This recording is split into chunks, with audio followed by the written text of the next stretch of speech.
घरात कोणी नाही हे हेरून ओळखीच्याच नराधमानं 5 वर्षाच्या चिमुरडीला चॉकलेटचं आमिष दाखवलं. घरापासून अर्धा किलोमीटरवर निर्जनस्थळी नेत चिमुकलीवर बलात्कार करून त्यानंतर चिमुरडीच्याच पॅन्टीनं तिचा गळा ओवळून खून केला. ही घटना 13 डिसेंबरला मावळमधील उर्स या परिसरात घडली असून समीर कुमार मंडल असं आरोपीचं नाव आहे. मिळालेल्या माहितीनुसार उर्सेत एका ठिकाणी आई वडील आणि 2 भावंड असं कामगार कुटुंब राहण्यासाठी आलं होतं. आई वडील हे दोघेही कामावरती गेले होते, तर 5 वर्षाची मुलगी आणि 8 वर्षाचा मुलगा अशी 2 मुले घरातच होती.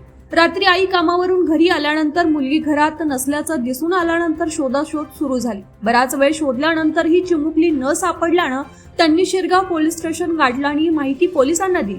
पोलिसांकडून तपास सुरू करण्यात आला आणि तपासादरम्यान चिमुकल्या मुलीवर अत्याचार करून तिचा खून झाल्याचा प्रकार उघडकीस आला. त्यानंतर 12 तासांनी पोलिसांनी संशयिताचा मुसक्या आवळला. आरोपी समीर कुमार मंडल हा त्या चिमुरडीच्याच घराशेजारी अनेक वर्षांपासून राहत होता. तो 6 वर्षांपासून विवाहित आहे. पोलिसांनी सीसीटीव्हीचा आधार घेत गावातील नागरिकांसोबत चर्चा करून माहिती घेतली असता पोलिसांना आरोपीला पकडण्यात यश मिळाले. पोलिसांनी खाक्या दाखवल्यानंतर नराधम आरोपीनं गुन्ह्याची कबुली दिली आहे.